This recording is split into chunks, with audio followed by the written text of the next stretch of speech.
This is the 18th season of Bass Talk Live.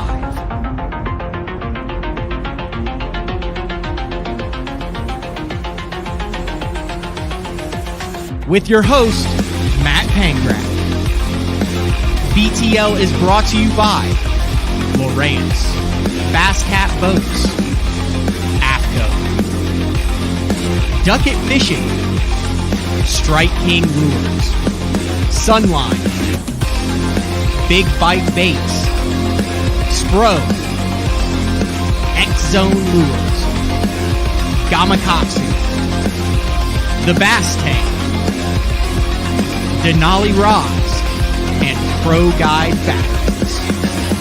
PTL, coming at you! It is Monday, January 10th. Welcome to the second week of Bass Talk Live from the studio in Moore, Oklahoma. I am your host, Matt Pangrack, where we're going to talk about bass fishing, and I can't get away from it, folks. We got to start out by talking about weather, because I had a guest in town over the last couple days. If you listen to Day 4 with Frank Scalish, last week I mentioned that his son, Frank Jr., or Frankie, or Frank, we called him a number of things over the 3 days, was in town, and he was going to do, I was like, man, I'll get you on some of these giant crappie we've been catching. We'll go through an A-rig for bass, and it was like 70 degrees and beautiful. He comes into town for 3 days. The first day we go crappie fishing, we hunt these things down. And we catch 2 in 7 hours. It's 19 degrees. It's blowing 20 miles an hour. Saturday, it blows 25. Then yesterday, we had him, Frankie Jr., in studio along with Frank. We filmed a Day 4 that will air at the beginning of next month, some of the recorded programming that we're doing for when I'm fishing the opens, all 9 of the opens. But towed the boat all the way down here and went to 3 different lakes, and it was just white capping everywhere. So, of course, today it is brisk, sunny, and absolutely no wind, but that's how things go. So, great show today. We've got a guest on, and he probably does not realize how influential he has been in my fishing progression, and that would be none other than Freddy Boom Boom Rambanis. Got to know him when he was there in Oklahoma, and we're going to get into it a little bit in his style, and he was really one of the first guys who showed me, like, man, you've to follow your gut, I guess is the best way to say it. He's one of the first guys that I was in the boat with that said, man, here's a guy who's won a major, he's won Elite Series, he's made a career, he's made over $1.5 million doing this. And man, some of the stuff he's done that I've been with him, so random. Like if you're not with a guy with that, you're like, what is this guy doing? We just ran 20 miles and now we're going 20 miles the other way to fish one dock that we were just next to because he feels like it's the thing to do. Anyway, we'll get into that. Also want to get into Fred is, we were talking about this last week when I was setting it up for the show. Crazy and like kind of old school baits, bringing back a bunch of stuff. He's done a lot of stuff with that old school Kennedy bait. I remember he's got a bunch of these AC slammers, old swim baits, really cool stuff. Fred is kind of underrated in the vintage bait game, so we will talk to him about that along with what else he has going on. First segment, one of the things that I'm kind of trying to do new for BTL this year is I'm going to bring in different guys for kind of the first segments, and there's I guess he's one of my buddies, man, Austin Cranford. He's fishing all of the opens, but I was sitting there going through some YouTube stuff, and I came on to his YouTube channel, and he's like super stepped his game up. But one of the most enthusiastic guys who's really kind of learning his way through the open. So we'll talk to him for 5-10 minutes in the first segment of the show. But first thing I want to, I guess, first off of the week, it's kind of like the end of an era over at MLF. This guy's definitely more associated with FLW, and that would be Bill Taylor. Announced his retirement, and he was right around 2 decades as the tournament director for FLW. And as an angler, and you talk to these anglers, one of the most undervalued, underappreciated things is trust in your tournament director. A fair playing field, making sure everybody gets an even shot. And you've got guys who have done this for so long, like a Trip Weldon at Bass, like a Bill Taylor over at FLW, and you kind of take it for granted. They're just kind of a pillar that's there, that's always there. And Bill Taylor has done this, since 2001, and just kind of a press release that came out from MLF. He's currently the Senior Director of Operations, and he's done that since 2001. He was a tournament director for the Pro Circuit, which was the FLW Tour, for more than 19 seasons, and on January 1st announced his retirement. And just one of these guys that you kind of take for granted, and what he's done building. I did not realize this, that I'll just read a little bit from the press release and we'll get to Austin. It said, when Operation Bass was acquired by Irwin Jacobs and rebranded as FLW in 1996, Taylor brought along as part of the operations crew the inaugural season of the FLW Tour, using paid time off from UPS to fulfill his tournament duties, and then he retired in 2000, was promoted to full-time tournament director of the FLW Tour in 2001, and then held that title until 2019. So, like a lot of guys are retiring, he wants to spend more time fishing, avid angler, spend more time with his family, so congrats. That's a congratulations right there to Bill Taylor and FLW. All right, let's get to our kind of little opening morning chat of the morning, and I am going to bring in Austin Cranford, Opens Pro. You got me, Austin? What's going on, man? Oh, not much. So I was perusing YouTube, and it's crazy through the social medias how you find out things, like all those guys, the Black and Blue, Greg Mansfield, Joel Willard. I was just looking through their stuff, found them. Now I'm buddies with all of them. I've known you way before this. We actually, I guess the first time we really hang out, we were at Toledo Bend for that regional a couple years ago, the one that Jared Miller won, and then he won another one, but you were leading it the first day. I had a good first day. My shift actuator went out. I got towed in 2 days in a row. You caught one fish the second day, dropped out, and we're staying at the same place. Neither of us made the national, and we had an open. Where was that open? Neely Henry. At Neely Henry, and you walked up to me and said, dude, you going to the open right after this? And I said, yeah. You said, I am ready to get the heck out of here. And I said, so am I. And we went, and we had a cerveza at a Mexican joint, and then we drove 10 hours to Neely Henry for the open. But, dude, you're fishing all 9 again? Yep, I'm fishing all 9 this year. This will be my second year to fish all 9. Before that, I fished half of them like you did. And so this will be my second full year in the opens, and I love it. I wouldn't do anything else. How old are you? You like 25, 26? I'm 26. You have an interesting story. So you show up with a kind of a killer rap last year and all that, but one of the good story I wanted to is like, people are like, how do these guys afford to fish the opens? How do you do all this? And you've got kind of a unique story that kind of allowed your avenue to fish all 9 of the Bassmaster Opens the last couple of years. Yeah. Yep. Let's see, the first half year, I paid for it myself, and I was like, I am not going to do this again. And so basically, I've sold roofs for like 4 years from McRae Roofing, and I had built this relationship with this company that I had sold some roofs to their attorney, to the owner, and I did their office. And I met all of these people while doing this, and I basically built a relationship with them.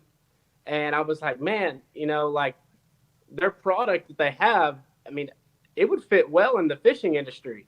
It's a GPS tracking system that you can put your boat, truck, RV, whatever it is. And so basically I came to them. I had known them for a couple years, and I kind of, explained how fishing worked, and, we've got all these boats and trucks and all that stuff.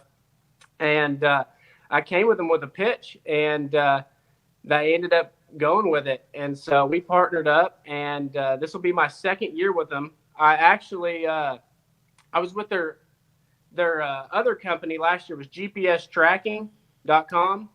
And that's their more like affordable company, affordable tracker. You're for the public. And then United States Fleet Tracking is who I'm with this year, and they have it's more of a higher end, it's got a bunch more features on their tracker. But it's the same company, and so this will be my second year with them, and it's worked out really well. And dude, that was just you represent them. That was just you hustling. Yeah. I mean, see, that's impressive to me because that's super cool. Yeah, I mean, it's been great, and it worked out well. And I know that it's not always that easy, but I think having that relationship prior, knowing these people really well, knowing how I do business, how I represent myself in the company that I work for, I think really helped me move on with this fishing thing.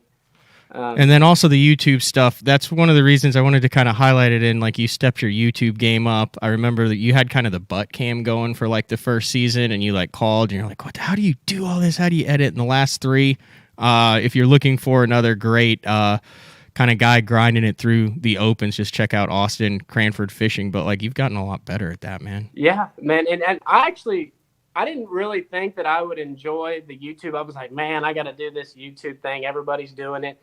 And I started, filming my tournaments because I wanted to show kind of how it was like at all these different lakes, and whenever you do well, whenever you suck. And I actually enjoyed editing these videos, and I got better and better and better. And I really just did what I like to watch. That's how I made my YouTube channel. I built it of something that I wanted to watch.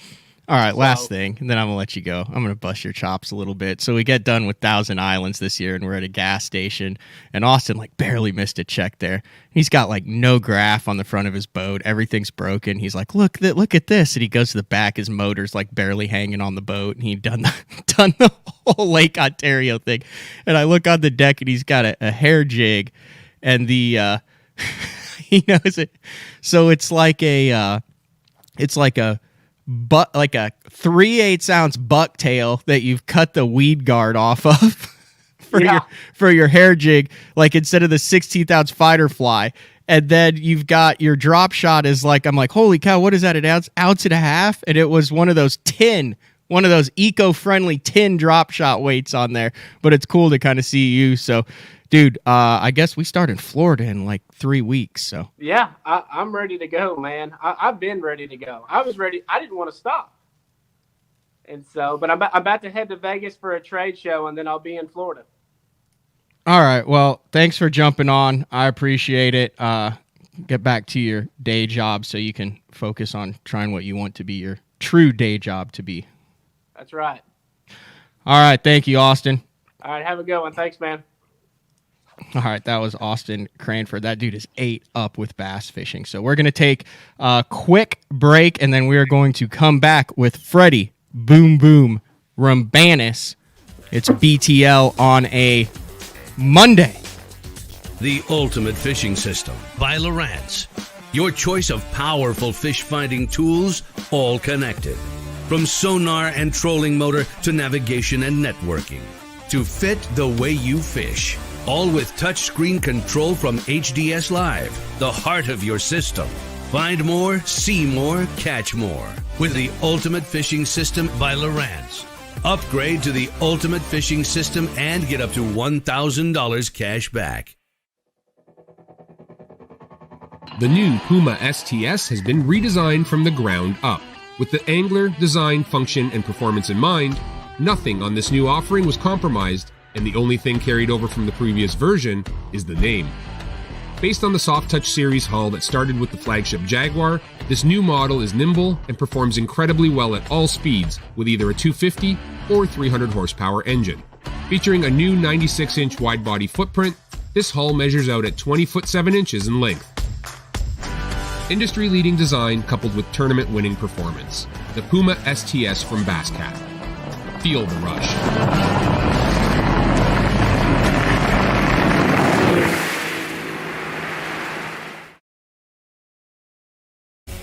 We are back, BTL, on a Monday. And it is now time to go to Freddy Boom Boom Rambanis, who had everything all set up in the house. He had the baits. He had everything dialed in. And then I feel like this is just typical Freddy fashion. He had to improvise. So he's like, I can run down to Bass Mafia, because he's right there in like Russellville, Arkansas. And he's like, they'll have good internet. And then he gets there, and of course it's closed. So I think he's got like one of his sponsors with him next to the truck, and now they're sitting outside of the Bass Mafia store in Russellville. But you got me, Freddie? Yeah. What's going on, Matt? What's up, dude? What's up? It's good to hear from you. Good to see you there. It has been a while, but I mean, would that say like typical improvisation? Like, how often do things go exactly as planned in your life? Yeah, never. I mean, that's just kind of it. I mean, honestly, we are struggling with our Wi-Fi. We pay like $170 a month for high Wi-Fi service, and I got one bar at the house. I'm like, what? We did it because the kids, with COVID, we had to homeschool last year. So, we went and got this service, and luckily we run a business out of our property. So we're working. Next time we will have Wi-Fi, good Wi-Fi. We've signed a contract as a business program. So they're going to run cables there, whatever they do to do that. So that's one of the toughest things that I'm figuring, is this internet thing. Like, it's kind of important now, especially with what we all do. It's like where you're staying, where you're living, everything. It all revolves around whether or not you can have good Wi-Fi. Yeah, and I think it kind of hurts me. I mean, I would be doing the YouTube stuff, I'd at least try. I'm not saying I'd be good at it, but when it comes to downloading a video, it's like, it's taking way too long. I hear you. So you guys kick off soon. Did you go to Lake D'Arbonne to pre-practice that fishery? We had Jordan Lee on last week. He said it was the first time that he had ever gone to a fishery to pre-practice, and to be quite frank, he was a little intimidated by it. He said that it was probably one of the sketchiest places that he had ever been. Yeah. So when I looked at the schedule, D'Arbonne, Louisiana, I just figured it was going to be like South Louisiana. Early in the year, you just think really south. It's like 3.5 hours from my house. So that's pretty close. I realized how close. Yeah, but by the time I realized how close it was, I only had a couple days before it went off limits. And when I went down there, that's when that last storm came. So I drove down there, got on the water, took my son Jackson. We fished for 3 hours, then got caught in a storm, and it's gnarly. I mean, it's gnarly. It's nothing but cypress trees, stumps. The boat lanes are so narrow. I didn't really do much. And the next day it was just sleeting and white capping. I said, forget this, we're going home. I didn't want to put myself through it, nor my son. So that was the last day before it went off limits. So really, I didn't get a good look. I do have an idea of what kind of vegetation, obviously what kind of cover, but I'm going to have a long 2 days of practice. You got do you have like a chesty like audio thing, or is it, I can hear you fine, it seems to like get loud every second there for a while, or are you just on, what audio are you on? It's probably just my voice. No, it's in my truck. Good. Oh, okay. We'll roll with it. Right. But you agree though, it is kind of sketchy. It's not a place that you just kind of go off the beaten path. Yeah, it's definitely, it looks fun. It looks real fun. The good thing about the way we fish, I mean, lines in at a certain time. Now we may be spending most of our time navigating to get to our spots because there's no way anyone's going to want to run once you leave the market. I mean, Biffle probably would. I'd give Biffle that. He'd probably get to a spot and wait 20 minutes. But for the rest of us, we're going to idle and take our time and get there. And then when line's in, we should be prepared. But we may still be idling. Who knows? I asked Jordan Lee this, and I'm going to start asking, I think, everyone this. Top 3 sketchiest places you've put your boat in the water to tournament fish over the course of your career. Well, someone told me Ross Barnett was sketchy. I ran all the way around the perimeter of it and didn't realize till I shut down there's rebarb and stumps everywhere. But luckily I fished it a couple of times, had really good events. And it seems like that event, when we went there, it was more of just the lack of mapping. I didn't have any map on there. I make my own. I just ran around and I was fishing more than everybody else because they were doing what I think is going to happen to this next event. Because there wasn't lines in. We just blast off, go fish. Yeah. So Ross Barnett's definitely one of the sketchiest. Man, where else would be a really sketchy one? Is there any sketchy stuff out west? That's where you're originally from. Is there anything out in that California desert area that's kind of that has a little bit of a pucker factor to it, or is it like pretty much if you see it you can run it? I mean, would the Delta have a little bit of that type of? Nah, even the Delta. I mean, I really don't feel like that's sketchy. It's wide. Yeah, I think really Lake Fork here in Texas would be the second sketchiest. But other than that, I mean, the Delta, California was pretty simple, I thought. I mean, Yeah. So coming from out west, how do you made- learn how to run all that stuff? I just was thinking about this. There's a bunch of guys out there. I mean, in Oklahoma, we have, the Arkansas River and stuff. But I mean, if you're mostly Grand Lake and you see water, you can run it. It's funny. I didn't even think about it, but right here, Lake Darnell's probably the sketchiest, sketchiest one. I've been stuck on the sand. There was a time my son and I would fish tournaments. He'd be like, it wasn't a matter of if we're going to get stuck on a sandbar. It's when and how much weight are we going to have in live well when that happens? Are we going to get off the sandbar? But yeah, no, I mean, heck, you just go and then hope for the best. That works. I kind of teased this before we got into it, but like I said, I don't think you realize how much impact you've kind of had on my fishing career, and it all stems back to fish and chips, where Mark Jeffries had the fish and chips, and we would practice for 2 days and fish for 2 days, and then we would do the poker part. I have sworn that I will not talk about the poker part where we had the win in the bag, and you happened to call a 4-card straight, and we lost by half a point to Marty Robinson. I don't remember that. It's not an issue to me at all. That's in the past. I don't think about that very often. But what I do want to talk about is you're on the water, and especially when you're fishing well, because we had really good events there. And I obviously just hopped in the boat as a co-angler, and you ran the show at Grand, and it was something you were familiar with, a fisher you're familiar with. But it was the first time that I'd been in the boat with someone who, and I guess the best way I could describe it was intentionally random. Does that make sense to you? Was that kind of how you would describe your style of fishing? And I say that like we would be in Duck Creek, and we would be fishing, and then you would run to drowning, and we'd get down to drowning, and something would happen, and you would be like, oh my gosh, we have to go back to duck. And we'd spin around, we'd run right back within a quarter mile of where we were, and boom, you drop the trolling motor and catch a fish. And to me, that was like, holy cow, this guy is so instinctual, and there is no, well, we're done with this area, I'm not going to go back, I'm not going to waste the time. I mean, it seemed like when you're fishing, whatever pops into your head, when you're fishing well, you do it without a second thought. Yeah, I don't know. I can't really explain it. I mean, I think a lot of it is just spending all that time on the water and just seeing little subtle things, water lines on the bank, little things like that. Oh, they might be pulling water at this moment. We need to be doing this. We shouldn't be working the bottom. We need to be working the edge of the docks or whatever it was.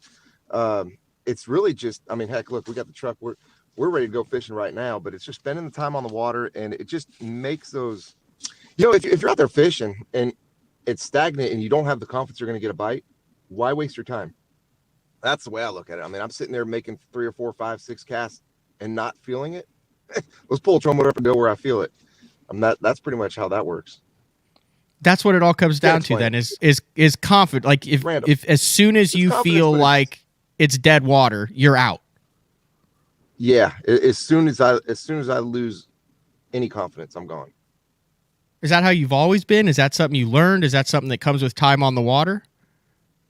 Yeah, it comes from having a lot of bad tournaments. I mean, you're sitting there thinking about, what went wrong, and I felt like I was fishing to lose instead of fishing to win when I'm just wasting time in bad area. The fish aren't biting, there's no bait, there's something's not right, it's not clicking.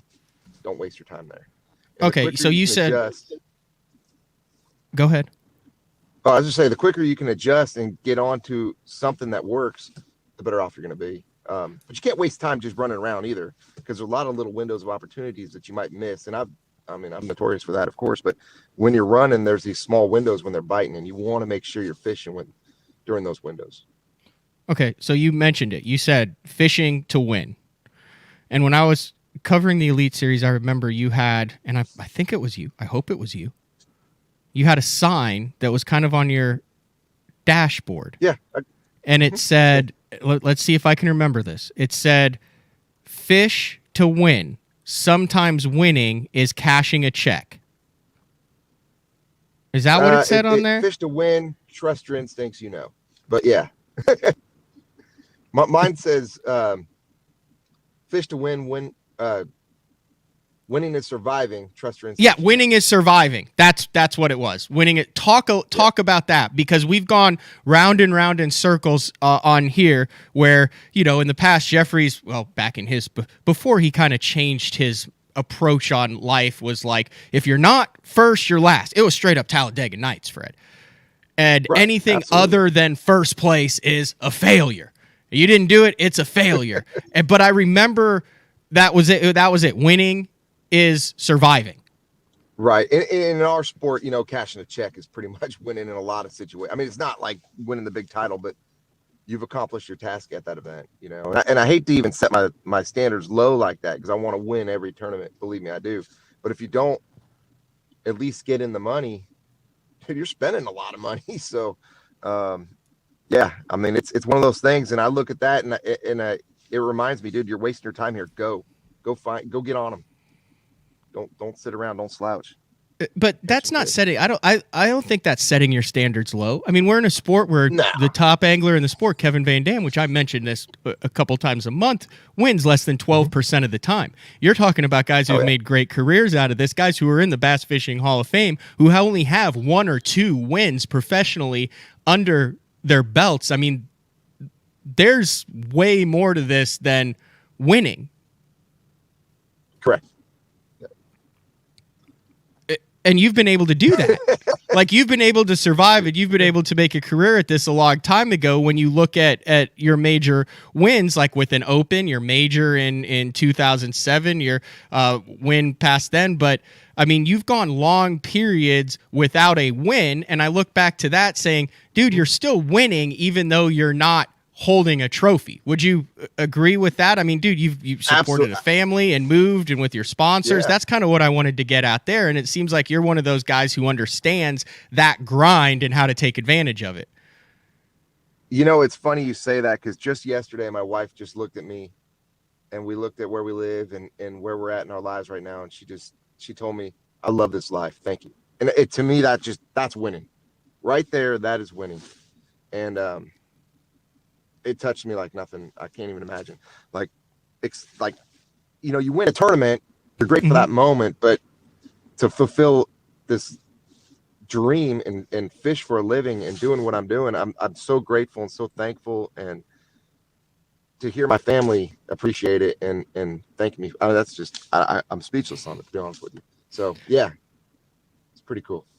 And then to take it a step further, obviously, your boys, Jackson and Avery, a lot of people have watched them grow up from the time Jackson was born. And now you look at what he's doing on the water and how he's ate up with it.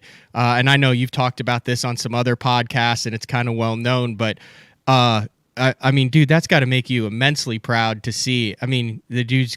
He's got the mullet that's flowing. He's catching fish. He's doing all sorts of crazy stuff. Like, I mean, dude, he's like basically a mini version of you when you were younger, I would imagine, tramping around California in the lakes and fishing from the banks and experimenting. And now you're able to watch him grow into a really darn good angler. Yeah, I mean, he's a better version of me for sure. Really? I mean, what does he do better than you? How old is he now? 15, 14, 15? He's 14. He's already got his driver's permit. He's won 9 tournaments. He gets straight A's. Dude, I can't even explain it. The kid is instinctually good. And I took him fishing yesterday, and I'm crappie fishing. He's like, Dad, take me right in that little cut right there. I'm going to catch one on jerkbait. I'm like, yeah, whatever. And I literally took pictures of him looking at his live scope, threw it out there and caught like almost 3-pounder. And it was just, I didn't think we were going to get a bite on a bass. And here he is, just dialed. So, but we got a little aluminum boat. We drop him out and he fishes. He's confined to small areas here on Darnell. So he learns them, and that's all he wants to do. So, like, you say, hey, you can't go further than this. Like, you just give him a perimeter that he can fish in, so he doesn't run all the way up the river or lock through. Right, exactly. It's got a little 50 horse Mercury on it. It's an awesome little homemade, pretty much boat. I mean, it's all Garmined out and everything. It's got live scope. So he's fishing with the good equipment on a small scale. 16-foot boat, and we dump him in the bayou, and he's limited to the bayou. He's not allowed to leave the bayou, which, if you know Darnell, it's still a pretty good area. There's strip pits, there's just some main creek channels and stuff like that, and he's really learned it because he's not running around. He's like me. He's literally fishing his way through spots and learning, casts, the angles of the cast, how, what makes the fish tick, where the bait are at, where they move through the day. I mean, just little things like that you can't read about, you can't listen to people talk about. You have to actually go experience it, and that's what he's doing right now, and it's paying off. What is he better at now than you were at his age? Oh, like, I mean, dude, I don't, well, obviously at 14, I didn't have a boat, so I was fishing from the bank till I was 18.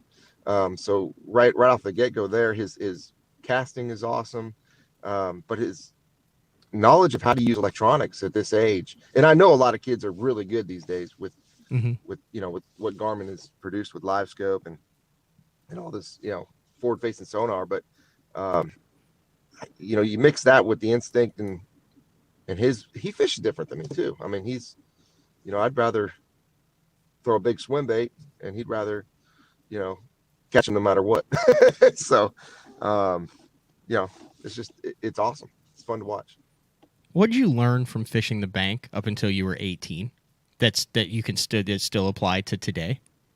It's funny because we can get into some of these old baits right now. Yeah. We were talking about, but I learned, swim bait fishing. I learned just pretty much catching fish on everything from an angle that we're not used to. When you're on the bank, you're either paralleling the bank from the shoreline, or you're casting out and pulling up. So you're not fishing, offshore from a water point, casting to the point. It's just a different angle and a different mindset. But the one thing I could say I've learned the most is the guy in the front, even walking the bank, usually gets the most fish. And same in the bass boat. The guy in the front gets the first cast. They're going to, usually catch more fish. So I knew when it was time to get on a boat, I wanted to fish from the front and not the back. And that's why I never fished co-angler.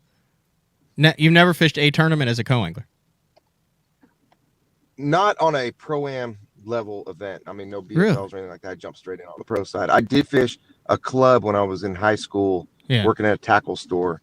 I fished 3 of those events, and they were really fun. I mean, I realized I want to run the front because I want to fish a little different. All right, let's get into some of these baits. So I've seen these off and on over the years, but you mentioned that Fred's one of the OG guys when it comes to baits. A little bit of a hoarder. You have some hoarding tendencies. Would you not agree with that when it comes to certain baits? Yeah, I consider I had to build another 40 by 60 building just to put some of my tackle in. No. But yeah, you were one of the first guys, and if you listen on iTunes, this is like one of the original AC plugs, and were these actual baits that you were throwing from the bank when you were a teenager? Yes, as a matter of fact, if you look at the post I made letting everyone know I was going to be on live, that was my buddy Ted Perry and I, and we threw these Fred Arbogast AC plugs. Now, we threw them on like medium heavy 7-foot rods. We didn't throw them on these big swim bait rods you see today. We threw them on lighter gear, but this is a balsa bait. It's really a lightweight bait, real buoyant. We'd rip this on the surface. We'd reel them. We really chased lakes where they stock trout, and we would literally wait. We learned so much about bass behavior throwing these big baits because, I mean, when they would drive these stocking trucks down the dams, you would watch these giant bass come up from the depths and come to the surface waiting to be fed. And we would throw these big AC. But now there was a tail on this one. This dude's a little bit over the other. Oh, okay, there we go.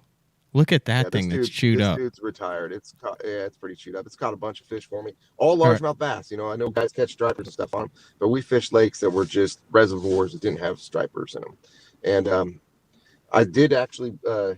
We got banned from throwing these at one point at the Lafayette Reservoir in California. They thought it looked too much like a real trout. And I'm like, really? That really? Okay. But so go back. I didn't want to go past it. You had like a Pavlov's dog deal. That's what. Go back to what you learned about those fish based on. Yeah. I mean, they obviously knew it based on the vibration and their lateral lines, didn't they? When they could feed, they would have to be able to feel that trout. They knew when that truck was driving across the dam. From the moment it entered the dam, they were about to get fed. And they just came right on up to the surface, and we would intercept the feeding process with our big AC plugs, and we would catch. I mean, and I'm not trying to take all the credit for my buddy Ted. Actually introduced me to it, and he was a little younger than me at the time. But he was 13. I was, 15, maybe 14, 15. And we were chucking these big baits and just catching 7, 8, 9 pounders. I mean, it was awesome. It was fun. And we took it to all the lakes and rode our BMX bikes to places we probably shouldn't be fishing. But, you know, that's how I learned swim bait fishing, was throwing big, hard baits like that. And then started looking at these like Optimum baits. You know, can you see that right there? Yeah. This is the old school Optimum swim bait. Still made today. That dude right there, I would cast that out. Now, obviously, we had different colors, different sizes. A little dude. This is actually one I throw up in Detroit and stuff for smallmouth bass. But if you like throwing a tube and stuff, this is actually a good little alternative that guys don't really think about, because you can throw this in the same areas you throw a tube, drag it on the bottom, and catch a lot of fish. I know Scott Martin. Hold on, before we get through baits, we got to go back to this. So what years were you out there with these AC plugs on your BMX bikes? Did you have pegs on it? Did your bike have? Was that back when they were doing the grinding? Yeah, dude, I used to race them. We used to race them BMX bikes. So yeah, I mean, we didn't have pegs. We had pegs on our freestyle bikes, but on our BMX race bikes, you know, those were. So what years? What? Mid 90s, mid 90s, 1993. Okay, who else was throwing these big things? Like, were there tournament guys? What? Or was this something that everyone was like, "What are these kids doing?" Dude, this is before I even, like, other than watching, you know, Bassmasters on TNN back then, I didn't even know there were local tournaments back then. That's how long ago this was. I didn't even know we had tournaments. I didn't even know about the California Delta. That's how long ago we were throwing these things. So what, you had a buddy who was like, how did this all come about? He bought it because we would trout fish and we'd bass fish and we'd watch them stock the trout, and we'd watch these big bass. You know, you catch a trout on a Castmaster, and big bass would try to take them off. And we're like, dude, we need to figure something out. How are we going to catch these fish? And Ted went to Kmart with his mom and saw this thing for like $17. And back then that was like, dude, at Kmart, like, I can't afford one of those. My mom's not going to buy me one of these baits. Man, we had to chop wood to get our parents to buy us, you know, an AC plug. But yeah, that's what we did. We bought them at Kmart and we took them down there, and really he experimented with it first. So I'm giving him all the credit on it. And it was awesome. He was catching all these big fish. We kept it a secret. There was another buddy of ours, Phil, and you know, buddies Jason and Bo, and there was really just a small little circle of friends that were buying these baits and throwing them, until the ranger station thought we were throwing live trout or something, because they said, man, those look too much real. We don't want you throwing those anymore. And we're like, and then the cast stakes, you know, came out, and they had more of a soft body that looked real. And I mean, you know, then those baits really started looking. I mean, look at what we got today. It's unbelievable. Mm-hmm. But really, it's just it's kind of the start of something big. And you kind of had that. I mean, who knows what else other guys are throwing, because there was no YouTube, there was none of this stuff to where there was no now. internet. I mean, if this is going on, you've got a dude with a chesty and a hat cam who does it. They make one video and it's boom, it's absolutely exploded. But I mean, you were able to keep it a secret back then. Yeah, and then I remember the first year the Ever Start series, which FLW came out west, the very first year, I was living in Southern California, and I'd caught, you know, I'd taken it on my boat, you know, and stuff that I had after fishing some tournaments, and I'd catch some fish here and there in tournaments. Well, it was just a confidence thing for me. It was just like me throwing a frog, but it was just a bait that I caught. I knew I can catch big fish just about anywhere. I'd catch them on Lake Irvine, Southern California. Well, we came back to the California Delta, and I caught the majority of my fish ripping that on the surface. And shortly after, and it made a top 10. Had, you know, I caught a 5 and a 6 and one cast on that thing in that tournament. It was pretty awesome. But I mean, it was cool. And then you started seeing these MS Slammers coming out. You started seeing all these other, you know, real cool, awesome baits coming out. And Optimum Baits had an Optimum Minnow. I should have brought that too. That was a great bait. Good waking bait. It's got a bill on it. And then Alan Cole, I think at one point, went from Fred Arbogast to, because they had an OB Minnow, which was the AC version too, which I've got some of those too under Optimum. And at the same time, I was throwing these Optimum soft baits from the bank as well. So, you know, that's kind of what Optimum Baits has been my longest running sponsor. And, you know, it's kind of cool to say that, because I've got my own swim bait nowadays from it. Yeah. You've got that Boom Boom swim bait, and there's also a unique story behind that. Do you actually talk? I mean, I believe I've read online, like on the package, you actually talk about kind of the origins of. Oh, is that the original? That's the original XPS. Okay, so 6-inch. folks, if you're listening on iTunes, this is the secret. I mean, do we say it? So, Steve Kennedy's caught some fish on swim baits and stuff, and it's an original Bass Pro Shops. They don't make it anymore, and you kind of put your own twist on it while paying homage to that, right? Right. Well, so, my first good Bassmaster tournament was at Lake Shasta in California, and I threw that swim bait, and I finished second place, barely missing winning. And then I qualified the Bassmaster Elites. Well, the very first elite was ever, the first Bassmaster Elite Series ever was at Lake Amistad. And I finished second place throwing that swim bait, and went and hung out with Steve Kennedy. The next one at Rayburn, which was literally like week after, told him about the bait and stuff. And I'm pretty sure to this day he's won way more than I have on that bait. But wait, you told him about the bait? Oh yeah, I told him. I told Taco. Oh wait, whoa! Did I got this backwards then, Fred? Oh yeah. No, I introduced them. So this was after he set the record. I had 2 second places back to back. Okay, we gotta get this timeline right. So he sets the record, right? On this was Amistad. Okay, so this was first elite. 2006 then. 2006, yes. Okay. He catches him. You're throwing this bait that Bass Pro Shops makes. Yeah, and in August of 2005, I'd already finished second at Lake Shasta on that swim bait. I didn't know this. I had this backwards. I tried calling all the Bass Pros, trying to get the bait. It had already been discontinued in 2005. And I remember showing it to Steve, and somehow he got a hold of them. His dad found a bunch of them.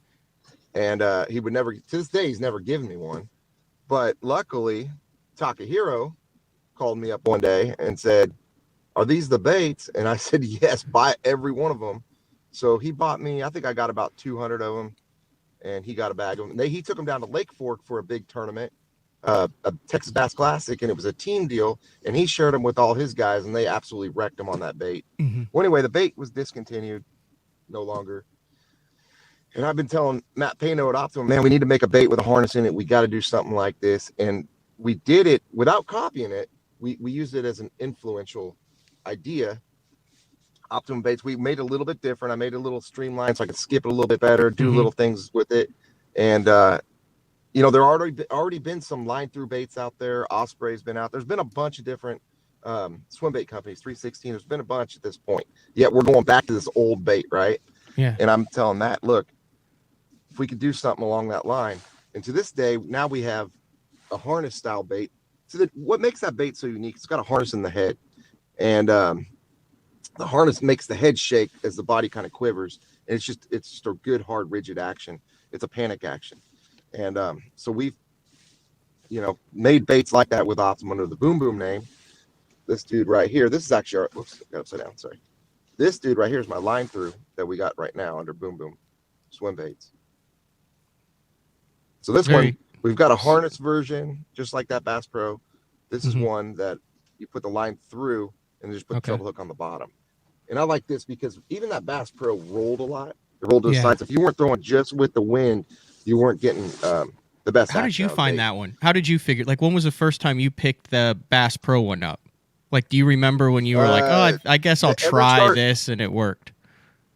Yeah, that EverStart Championship, first time left California, went to Old Hickory in Tennessee, and went to the Bass Pro there, and saw them on the shelf for like $6.99, and so I bought like 5 of them, and took them home, and that's when that's pretty much when I started catching them on it. I was like, this thing is amazing. And so the next time I got to go to a Bass Pro, I bought every one they had at the time, and then they were gone. Couldn't get them anymore. But you talked about the wiggle, the harness in the head and the double wiggle. So is that I kind of want to get into this because it's weird how certain baits can all look the same, but there's some characteristics that make other baits more productive. And you talk to the swim bait guys, and let's just take the glide bait out of it, but you talk to the soft body swim bait guys, regardless of what brand it is, and they always talk about boot tail, kicking. Roll is really big. Roll, wiggle, head. It seems like that style of baits and the baits you've designed, there's two actions during one retrieve. There's a back and forth action and there's a roll action, and that is really hard to capture in a bait that you can cast, fish efficiently, and run true. Is that just talk about the optimum, no pun intended, action that you're looking for on one of those 6 to 8 inch soft swim baits? That's it. I mean, you want that head to really just kind of shake in place while the body's rolling. If you think about it, just in nature, if there's like a school of bluegill and there's a bass, unless that bass is really hungry, it usually takes that one bluegill to kind of just flicker off or do something for them to really attack it. You know what I mean? So if you can make a swim bait have that panic action already in it, or find a bait that does that on its own, that's when you're triggering fish to react on something that they may not normally want to react on. That makes visual sense? I don't know. Visual. It's not like visual, a lateral line thing where they're feeling something on the lateral line with that kick. I'm sure they feel the vibration of it. Absolutely. I'm sure it uses all their senses. They realize something's up. Because I've snagged reeds and reeled them in and watched fish kind of slowly chase that reed, going, "What the heck is that?" and then swim off. I mean, I'm sure we've all seen stuff like that happen.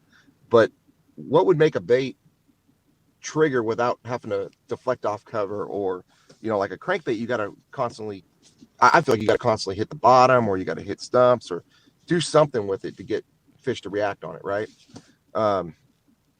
Lipless crankbait, you snap it up a little bit.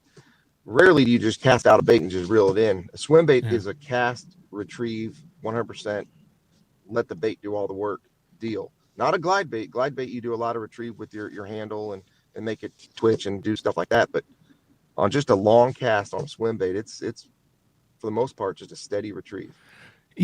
Like you said, you've got your own signature series out. You've designed a bunch of these baits for Optimum. You know what you're looking for. When it comes to lure design, working with a company, going through all the iterations, is a swim bait something that's easier to design than, say, a wire and metal bait or a hard bait? Or what is the process when you say, "Hey, I know you can't like go into the in depth, but just kind of in general terms, when you say, "Hey, this is my idea, this is what I want it." How long does it take to get it to where you actually pitch it out there, make 3 turns, and go, "Dude, we got it"? About 2 years. Really? Yeah. Even my frog I did with Stanford took over 2 years to come out with, because I just kept denying them. I mean, I wanted to do exactly what I wanted to do before I release it. And I think the biggest thing, with the harness swim bait version that I have, even with the Bass Pro that was out, many years prior, you couldn't just cast that reeled in and run in straight. You had to figure out how to make that bait. I know I said you cast out and reeled in, but you have to have the wind. You have to have your boat going at the right speed. You've got a lot of altered, situations going on to get that bait to work just right. So a lot of guys will be like, if the wind's blowing, they throw against the wind, they start reeling it in too fast, it turns to the side. It's a slow retrieve. I usually have a little slack in my line, hold my rod up, get the right pace going, and my troll motor on 4 as I'm going forward with the bait. And there's just a lot of little concepts to make that bait. That's why I came out the line through, because I wanted everybody to just throw it any which way and get bites and catch fish. So that one's a little more tricky. Now, I did finish, the last big term was an elite tournament where I finished 5th throwing the harness version, caught every single one of my fish on it, but the situation has to be right for that. We did, I don't know if you guys remember this bait I did. Let's see if it's this is actually an original prototype of my Rumba. That sucker's caught me hundreds of fish. Yeah, that's the wake style of bait. It's a wake bait, yeah. Didn't you used to put a hitchhiker on the back with a tail and turn it into a Rumba rat? Oh yeah, there's a little flat spot right there. I've even twisted. You can actually twist a little screw in there with a little blade, like a little prop, and make it like a little kind of like a buzz jet kind of bait. But yeah, this is a great little wake bait. Growing up on the California Delta, when I finally got a boat, started fishing tournaments, that's where I pretty much cut my teeth in tournament fishing. Shallow water grass, the tide would come down. You wanted a bait that would still deflect out of that grass, but come through it. And I wanted something with treble hooks. So that was kind of how that whole thing evolved. And then I realized, dude, I can catch them at Lake Mead over 30 foot of water, slow rolling it, and then you come out this way in Arkansas and you start rolling it through treetops and catch fish. So it's a great wake bait's a great presentation. But I got to share with you real quick because I've got a special guest with me today. All right. If you're cool with this, but I've got Dustin Have White, at it. and he's right here next to me. You can turn the camera. Is the Bass Mafia open yet? No, so we looked that up as we were waiting. It doesn't open until noon on Mondays. Oh. So we can't really go in there. But anyway. I see you got the boat behind you, though. What's up, man? How are you? Yeah, we're going to go. Oh, he said hello. Oh, hey, man. How's it going? Good. Thanks for being on BTL and putting up with me and Fred talking about baits from the mid-'90s for 30 minutes. Wait. It's a great Monday. Before I get to this bait, I want to show you one more last little thing, and then we're going to get to what he's got going on. Hey, look what I got, Matt. Oh, yeah. That's the original Reaction Innovations Vixen in Blackbird Yellow Bill, still in the box. The one person I remember throwing that and loving it was you. Heck yeah, we would fish. I remember exactly where we threw that thing. Exactly where. Like, we remember we were going down that one bank. I had 2 come up on that thing, and we would have won it blown away style if they'd actually eaten it. I know that fun bait. That's $100 bill right there, isn't it? Well, I'm gonna hold on to this bait till you come visit me, and it's yours. Really? All right. Yes. Oh, you're the man. Hold on to it, but you gotta come visit me in Arkansas and fish me. I will be there at 1:00. I'm just kidding. Hey, real quick. So this spinner, come on. This spinnerbait right here. This is the old Red River spinnerbait. You guys remember? You remember this? Red Man. I say Red River because we fished Red River. Red Man spinnerbait. Lucky before Strike my time in back. Oklahoma, I believe. Yep. Jimmy Houston is endorsing this dude. And this man right here, Dustin White, has brought this back. And we're going to go catch some fish on it today. We're going to run to the power plant where the water's a little warmer. And we're going to throw it through some trees. And I'm going to post a fish picture today on it. So this is pretty confident. This is an off-season thing that you guys do, though. Right? So you're with Dustin, who is a sponsor, correct? Yep. And you're in the off season. You have about a month before you go to Darbone, and you are out testing, working on baits. You've got the boat behind, and this is, in reality, everyone goes, hey, all these guys get the free baits and everything, but this is the work behind the scenes that you see of a professional angler working with one of his sponsors to bring something to the consumer that a lot of our listeners and viewers then will be able to get based on the feedback that you're giving your sponsor today on the water, correct? That's right. That's exactly, we're going to go to work after working. So, Dustin, let me ask you this then. What do you look for in a professional angler as far as that's concerned? Like, what do you see? I'll put you on the spot. What do you see in Fred that says, man, it is worth my time, the company's money, to go out with him, to be here, to get this out of it? I mean, I would assume as someone who's in the industry, that has to be like really important at the top of the list to work with the right guys. Oh, sure. I mean, first of all, Fred's personality is unbeatable. He's great to work with, and I've been on the water with him before. He'll just pull up to a guy in a boat fishing. Hey, man, how's it going?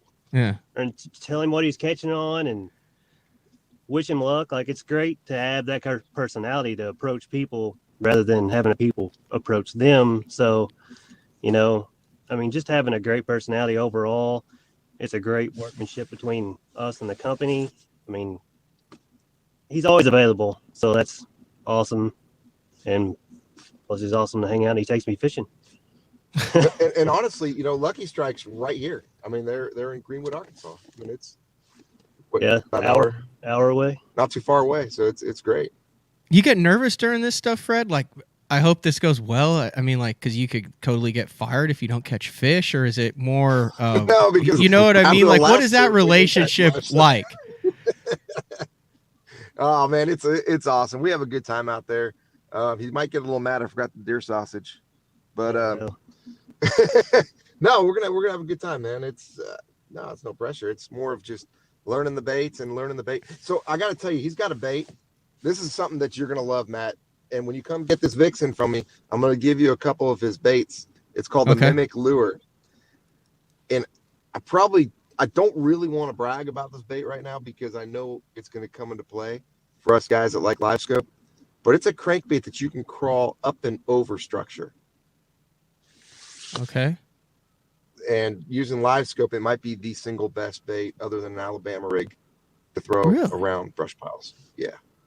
So you're going to talk about it and not show it? Well, I actually. Are we not allowed to? Are you allowed to? You should probably check with your sponsor, Fred. Yeah, no, it's on the market, right? Oh, yeah, it's on the website. It's on the website. Check it out, Lucky Strike, and it's a bait that you can actually. It's a hard, like solid bait that you can change the colors with little inserts. So it's a bait that you can have a crawfish pattern, a shad pattern, a bluegill pattern, all with the same bait just by changing the inserts. Let me ask you this. What's really neat about it is. Oh, go ahead. Go ahead. Oh, my truck just died. Uh-oh. We ran out of fuel. Still got you. This is a vintage Fred Rambanis interview. This is something that would happen. Do you remember the time at Fish and Chips that we were trying to find a ramp and we were going from? Are you good? Or are you out of fuel? Is your battery dead? We're good. I think I just had it on. Oh, are you frozen now? Oh, this couldn't have gone any better for a Fred Rambanis interview. He is now frozen on it. He's gone. We're going to remove him. But here's what I remember about Fred the most was we were going to Grand Lake for the Fish and Chips event, and I am somewhat directionally challenged, as is Fred. And we ended up lost trying to go from the casino to the boat ramp at Grand Lake in the back of Ketchum. You back, Fred? Fred's back, but now he's got the deal where he can't hear me. Yeah, he can't hear me and I can't hear him. Fred, turn your audio on. I'm going to have to test him. I'm going to remove him from the stream here. So we ended up, we started talking, and the next thing you know, we're on I-44 and we're halfway to Oklahoma City, and it took us roughly 2.5 hours to get to a boat ramp that we should have been in 45 minutes. All right, you back, Fred? Still don't have it. I can't hear you. Can you hear me? We might have to get out of the truck. We're doing sign language now. Get out of the truck here. Let me text him. I'm going to text him and tell him to get out of the truck and then get it off of the truck audio. This is how we did it before. Ooh, he got the sign language. All right. Oh, he's going to go into... he's back by his boat now. I still don't know. I think he turned his audio off, so I'm going to remove him from the stream and then bring him back in. All right. No? No, it's not working. All right. Here's what we're going to do. I'm going to have to call Fred on this because his, like I said, we get challenged with directions sometimes. So I'm going to take we're going to take a quick break and we're going to see if we can figure out how to get Fred back on the line, because there's still some stuff I want to talk to him about. Fred was actually witness to one of the top 5 biggest bass he has ever seen in his life, and it happened to hit my buzzbait. So I definitely want to talk to him about that after the break. Combining one of the most popular hook styles with Gamakatsu's beefier Superline offering, the Gamakatsu Superline Offset Round Bend delivers the strength necessary to target big fish in heavy cover. Well suited for braided line and heavier fluorocarbon, the Gamakatsu Superline Offset Round Bend is built using stronger Superline wire that allows anglers to easily fish a finesse worm around heavy cover.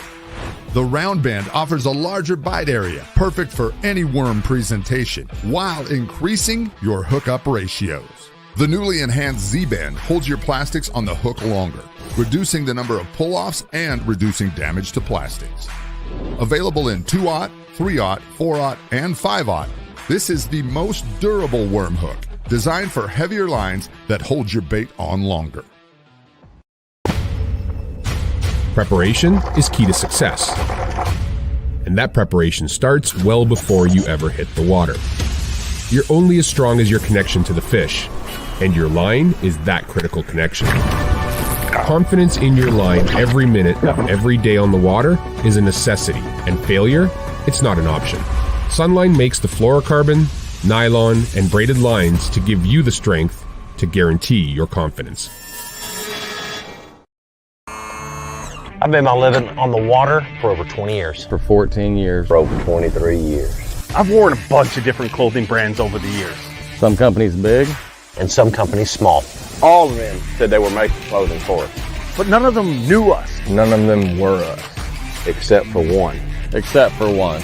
Except one. AFCO. AFCO. AFCO. AFCO. Fishing isn't part of us. It is us. The KVD 100 jerkbait. 15 different colors. A perfect combination of roll, wiggle, and flash. Increased castability. 3D eyes. Premium black nickel hooks. KVD. Tie one on. Striking lures. So, you're looking to buy fishing electronics, huh? Are you also looking for true experts to help guide you through it? Well, at the Bass Tank, you've come to the right place. We are live forward-facing sonar pioneers with thousands of hours spent learning through winning trophies, cashing checks, and just having fun. Whatever brand you need, we have it. We offer free shipping, and we have 2 financing options available. Our experts are here to help you. Call us today or visit thebasstank.com. Hey guys, Major League Fishing Pro Jacob Wheeler here with my new Signature Series line of rods with Duck It Fishing. We have my 7.2 cranking rod right here. Crankbaits can be very fickle, and having the right, having a lot of tip can be too much, and having not enough tip can, lose a lot of fish. So you really got to be careful. If there's 1 or 2 techniques that I'm really adamant about having the perfect action as a crankbait, especially like a square bill, a DT6, those medium running crankbaits in the springtime when those fish's mouth are pretty tough. That's when I'm really on top of having my actions just perfect. One of the cool new jig heads that Big Bite came out with is the Ram head, named after the golden ram cliff perch, and it's really designed specifically for the Ned style. But one of the cool things about this jig head and the Gamakatsu hook that Big Bite put in it, especially in the 3/16 ounce model, is how versatile it is. You can actually rig it 4 or 5 different ways instead of having to go through a myriad of different jig heads. This will get the job done. A bunch of different jig heads. You can actually very efficiently get the job done with the new Ram head. The Spro Little John crankbait has been around for almost 15 years, and it is one of my go-to crankbaits whenever I need a fish in the boat, so you can never have enough new colors. That's why Spro's coming out with a handful of new colors, including Pearl Shad, which has this bleached out white look, but it's got this pearlescent, really pretty.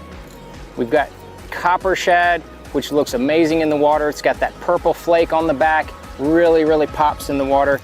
And then if you want some real pop, we've got Sparkle Shad, nothing but sparkles all over this thing. And then last but not least, we've got the matte Sexy Shad, just a really different looking color for a crankbait. So you want to give them a little different look, that matte Sexy Shad is definitely the one to go with. All these colors are available in the original Little John and the MD.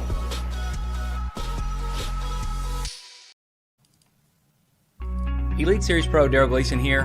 My Pro Guide batteries keep me going on those long tournament days and long practice days. Always plenty of juice, never fail.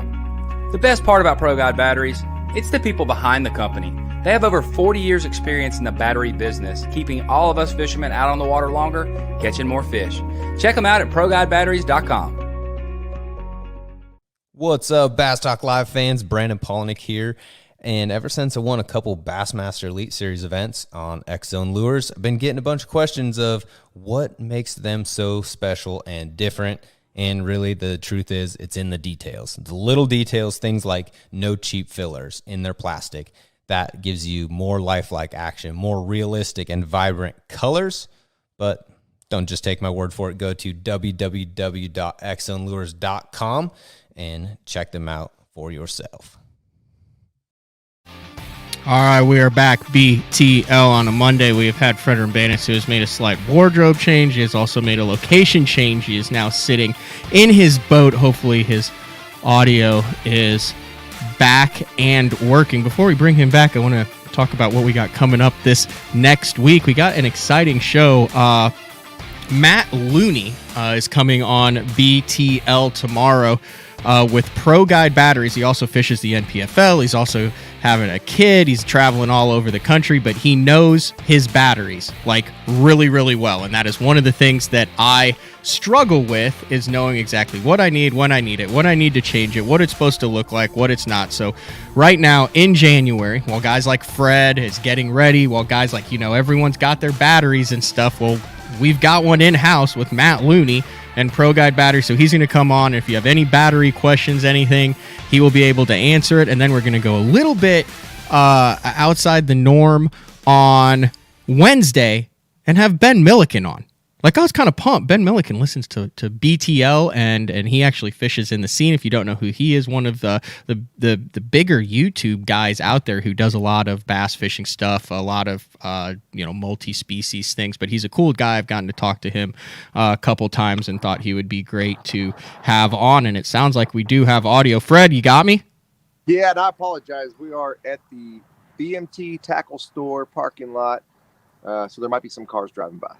No, it's all good. I think we got you here. I will just adjust your volume up a little bit. So you have moved to the boat, and before we were talking about how you may or may not get fired by your sponsor, and then your audio went dead and your truck turned off. Obviously, that was a joke. He's out fishing with one of his sponsors today. I did hear about our long journey. I could hear you. It was kind of broken up, but I could hear you talking about our trip from the downstream casino to the launch ramp. Yeah. Or back with our fish. Was it with? Do you remember that? No. Do you remember when we were trying to get to the launch ramp to launch in the very back of Ketchum, and we got lost? We started talking on I-44 and we got completely lost, and it took us 2 hours to get to the ramp, and it should have taken us half an hour. Yeah. I mean, that's just typical for me. That's a shortcut. That's what I call a shortcut. Yeah. Okay, we'll just knock the stories out. Do you remember when we were fishing an unnamed lake in Oklahoma in the fall, and I had a college angler who was like, "Hey, I'm taking this for credit. Is there any way that I could do a job shadowing of you?" And I needed to film some stuff for, at the time, Bass Insider with you. Like, I was doing a number of videos for Bass Insider, and we got on like an epic buzzbait bite. Do you remember that? You still there? Yeah, I don't know why it just did that. Oh, that's fine. Do you remember that epic buzzbait bite? I remember the biggest buzzbait bite. Oh, was I not supposed to say that yet? No, that's what I'm saying. Set it up. So we're at this lake, and I'm throwing a black buzzbait. It's the biggest fish I've ever seen in my entire life. And what happens next? I mean, this sucker just, it kind of owns you, Matt. It came up and it jumped, and I'm talking, dude, that was a double digit, dude. I mean, that was probably the single biggest buzzbait fish. Ish jumped in my boat on the Delta and caught a 9-pounder on a buzzbait, and that was pretty awesome. And I've caught some 7s and 8s, but dude, you had a double digit. Legitimate. It jumped 3 times. I had 40-pound test braid on, and it absolutely owned me. I remember that cast. You were going right down the edge of that bank grass, super skinny water. I mean, like, it wasn't even a foot deep. We were kicking up mud in the back, and you threw that buzzbait straight out and just, that thing owned you. That lake had some absolute monsters in it. Yeah, I just remember Fred going, you might have had the lake record. Man, I grew up in California. Like, he prefaced it. He gave me his resume. He's like, I grew up in California. I'm a big bait expert. I'm a big bass expert. I've seen a lot of double-digit bass in my life, even ones that I haven't caught. Like, I've laid eyes on some really big fish. And he's like, I'm not trying to rub it in. He's like, but that might have been in the top 5 that I've personally seen. And meanwhile, I'm over here just shattered. I still remember that bite. It was a vaporized it. It wasn't an explosion or anything. It was, the way I described it, it like fell off the edge of the earth. And I would assume that's because big bass like that are sucking in so much water. They're not actually attacking the bait. They're sucking the bait in. Would that be why that bite was different than any other? Yeah, it just slurped that whole thing in. I mean, that, they say a bass can suck in, 5 gallons? Dude, that was like 20 gallons of water. It sucked in on that buzz, but that's one I'll never forget. I mean, that was just incredible. We dream about bites and fish like that. I hate it for you, didn't get it, but it's still, I see it right now. I'm watching it right now. So can I. It hit it there and it went to the left and it jumped and you were, oh my, holy cow, dude. Oh, and I just remember that my line kept digging into the reel because it was braid. And that third time it jumped, I remember that buzzbait just arcing through the air. Anyway, you're in the boat, Fred. What do we got? Yeah, I was going to show you. So these are the baits that I was talking about for throwing over. I'm just going to throw a solid white one right here. So take a look at this. This is that mimic bait. It's a solid body crankbait that you could literally crawl up and over the structure while you're looking at live scope. So, I mean, granted, you can take a liftless crankbait, but this thing is still wanting to dive down, but you can lift your rod and make it kind of do this, and you can just really just cover the structure and keep it out of the structure, where if you're grinding a crankbait, typically you got to reel it to keep it going down. This dude right here, you control it by lifting your rod up. What do you mean a solid-bodied crankbait? It's solid. I mean, why I say solid, it sinks. It's got a slow sink to it. Oh, okay, so it's a crankbait that sinks. Yeah, sorry. Okay. It's a sinking crankbait. So by doing that, you can actually cast it and cover, brush piles. I mean, that's the structure I'm talking about for the most part. Is climb it in and out and around the limbs and literally control it with your rod and still get that crankbait action that triggers fish. We got to play around with it here at a lake called Nimrod, and dude, it's absolutely incredible. I think this could be one of the best baits for forward facing sonar for live scope. I try to be mature, and every time that name of the lake comes on, I just get a chuckle out of it. But look, I mean, you can add these little inserts in there if you want a red crawfish pattern. And it's real simple. You just snap them in. Check out some of these bluegill patterns. I mean, you can make that bait. One bait, you can change. It's like a chip, like a potato chip that goes, it snaps in the middle of the bait. Look how cool this little crawfish pattern is. Get that around some limbs down there where the crawfish are. Yeah. Oh man. Hey Fred, do you think these that slow sinking baits that you can control the depth? Do you think that the forward facing sonar is going to spawn an entirely new generation of baits that we will see come out the next couple of years? Because like you said, the process for this is, it's not just like, oh, we need a bait and here it is, like you were talking about earlier. It's a 1, 2, 3 year process sometime. Do you think we're on the precipice of a bunch of new baits? Well, that's kind of what we're doing right now. That's kind of that's what we're working on with Lucky Strike. So yes, absolutely. Using the technology and designing baits around that technology that will even make fishing easier. Catch more fish. Really? What else you got? Well, I got a bunch of crappie baits because we're going crappie fishing, and then we're going to... Hey, when you're crappie fishing, are you casting to them and looking at them like with normal size rods, or are you doing the drop and sneak and stalk? Stalking. 100%. That's what I was going to say. We're stalking them. I'm chasing around over 40, 50 feet of water and just looking for those isolated schools. They might be just grouped up 4 or 5 in a school, but you throw that... I usually use a little double crappie jig, rig, just double rig. And I just kind of swim it right through them. And I mean, if you make contact with a crappie, they eat it. And you've been doing it. It's. But you're casting. It's so addictive. Yeah, I'm casting to it now. Dustin's brought a 10-foot rod, so he can just reach over and chase the schools with that 10-foot rod. Yeah. But I use a little 8-foot, or I say little, it's still an 8-foot light action rod, and I'm casting little 16th-ounce crappie jigs at them, and. Really, the key is just to try to move your boat as slow as possible and just set up with the live scope and just make that perfect cast. And when you drop that jig in front of a crappie, they eat it. And why do so many guys crappie fish? What's that? Why do so many professional anglers crappie fish? Because they're delicious. It is fun. It really does make you a better tournament angler. I learned a lot just doing the crappie thing to working a jerkbait over brush with a jerkbait, a live scope. So it's taught me a lot. About the electronics and how to, one of the deals I failed miserably on was before I was any good at crappie fishing was when we were up at, we were in Tennessee. I forgot the name of it. Not Chickamauga, but the other one, Cherokee Lake. Yeah. And they caught them on the Demiki rig, and all that was glorified crappie fishing. And I had no idea. I didn't understand it. I didn't realize you had to leave your bait above the fish to make them come up and get it. Crappie don't like going down for your baits. They like coming up. So you learn little things, and then you can, that's why this little crankbait I'm talking about is I can crawl it up and over and around fish and keep it below the bait. And, wherever I see fish suspended, this little bait is going to be a bait that you're going to have to use with your electronics. And when you master the technique of this bait and your electronics, you're going to catch fish in almost any situation offshore.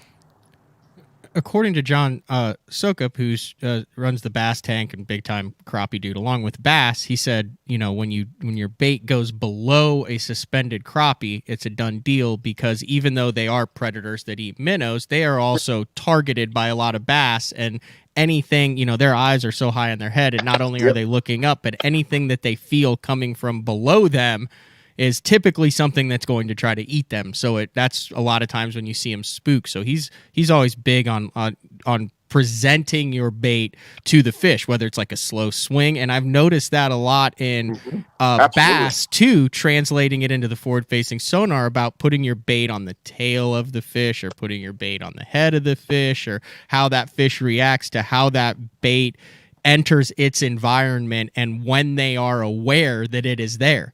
Sometimes, and you even see this on 2D sonar stuff, the fish that will go to a bait, or a fish that as soon as will see the bait will then freak out and leave. It's just really interesting. And when you're crappie fishing, you get to see that reaction multiple times during a day and learn attitudes and behaviors and moods of fish that I think is really translatable to bass, even though bass move a lot faster and you don't get to, quote, mess with them as much as you do crappie. So it's a great learning tool. Absolutely. Yeah, it's fun. It's fun. And when it's cold and like it is today, I think when Dustin pulled to my driveway, it was 19 degrees this morning. So you're earning it right now. Thanks for being outside. Yeah. No, it's 32 right now, so we're right at free. We're doing all right. All right.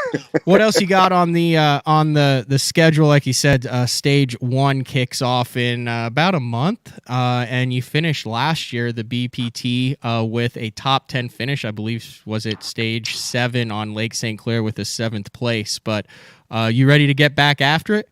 Yeah, I've had a really good, few years with this MLF Bass Pro format. This last year, up until I only missed 4 knockout rounds, and last year I missed 4 in the season, which ultimately cost me a championship. But I'm looking forward to it. I like I like knowing where I stand at all times. To me that's a big deal. And when we talk about those moves I like to make, sometimes they make it even riskier, and I've got a lot more gray on my face now, fishing the way I'm fishing. But, salt and pepper, Fred. Salt and pepper. Hey, look, I am not one of those guys to go and preach one league over another. I want to, dude. I can't wait for you to make the elites. I'm gonna be your biggest fan. You know what I mean? Like, I have friends at all levels of the sport and fishing all leagues. And to me, it's just it gives more opportunities for kids like my son Jackson in the future. That's the big thing, having what we have right now. And right now I'm having fun, and I plan on just whatever I'm doing, I'm fishing, and having a good time. All right, we're saying it here in January. You've been super influential to me as well. So thank you. Obviously, with Mark Jeffries, I owe him a lot. I wouldn't be called Boom Boom if it weren't for him. So and just our friendship goes way back, and I'm just super grateful for you guys and Bass Zone, Bass Talk Live. So thank you so much for having me out. And if you want to come get that Vixen, you need to come fish with me. I definitely will. But before we let you know, as we're closing out the interview with Freddy Boom Boom Rambanis as he sits in his boat outside of a closed tackle shop in Arkansas with rods on the front deck, steam billowing out every time he speaks. It's like that when you're a kid and you're pretending you're smoking. What year? It is now January 10th, 2022. What year will you launch your boat and be fishing against your son for $100,000? Dude, at this rate, it might be a lot sooner than I imagined. I'd like to have him go through the college rankings and do all that too. So, I don't know what he plans on doing. He's got the brilliance to be a neurosurgeon. So, you know what I mean? I don't know if if this is what he really is going to do or not. But right now, I don't see him doing anything other than fishing. But it could be literally 5 years from now. It could be 2027. That's impressive. All right, go fishing with your sponsor. Work on that bait. It looked like just a single Colorado blade. It's the old school. It's the old school Red Man. I keep wanting to say Red River just because it would work really good on the Red River. But yeah, that's actually the first bait I ever owned was one of those spinner baits from way back in the day, and they're bringing it back out. It's got that what's that material that it's like the skirt material. It's like that the flat rubber that the old Lunker Lure buzzbaits have.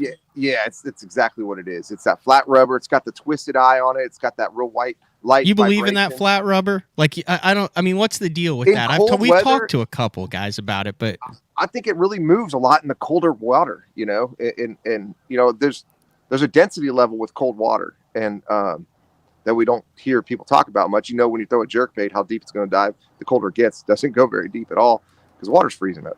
But I mean, it just seems to have more action in that cooler water temp. And like a ripple effect instead of a breathing? Yeah, it really pulsates through the water. Really? Yeah. So that's a visual element to a bait that is primarily a feel bait. Sure. Yep. I mean, you got a vibration of that blade, and then you've got that pulsating. Again, it's that multi, action in one bait that triggers fish. When was the last time you really just jacked them on a spinnerbait? So what's crazy is lately spinnerbait's been a big player, and really? I don't know if it's just because it's been kind of a lost thing. The guys have kind of the bladed jigs and Alabama rigs and all these other things are coming out, and you see more guys out now throwing big glide baits. They're skipping a lot of fish, and I feel like you're catching a lot of fish doing that too, and you're seeing a lot, but it's just a technique that's kind of been put to the side, and I think a spinnerbait's going to come. It's going to come to play. I mean, I don't know who's all watching this, but it's going to come to play here in about a month, real good. I promise you. You think there could be a major event won on a spinnerbait in the near future? Is that what you're saying? Absolutely, yeah. I foresee that. All right, well, we're going to let you get on the water. I greatly appreciate it. You have given us an hour of your time and dude. Anytime. And a lot of truck gas and truck battery, potentially. No, we're good. I think it just has, this is a brand new truck. I think it just shuts down when it idles long enough or something. Oh, okay. I'm not really sure. Well, that's good. We got through it. That was awesome when you're out in the truck. So, Freddie, it was good catching up with you, man. Thanks. You too. Take care, Matt. All right. Good luck. All right, brother. See ya. All right. That was Freddy Boom Rambanis. And, he's headed to the lake. So that will wrap up the first day of the second week of BTL in 2022. Like I talked about before, Matt Looney, NPFL angler, expecting dad, and all things Pro Guide batteries will be on the show tomorrow. Ben Milliken on Wednesday, and then Uncle Frank returns for a show on Thursday. So that's it. It is a beautiful weather. I've got a bunch of stuff to do in the studio, but I'm not going to see if I can't maybe sneak out for a couple of hours this evening and do a little bit of crappie fishing. But that's it for BTL on a Monday. We'll talk to you guys tomorrow.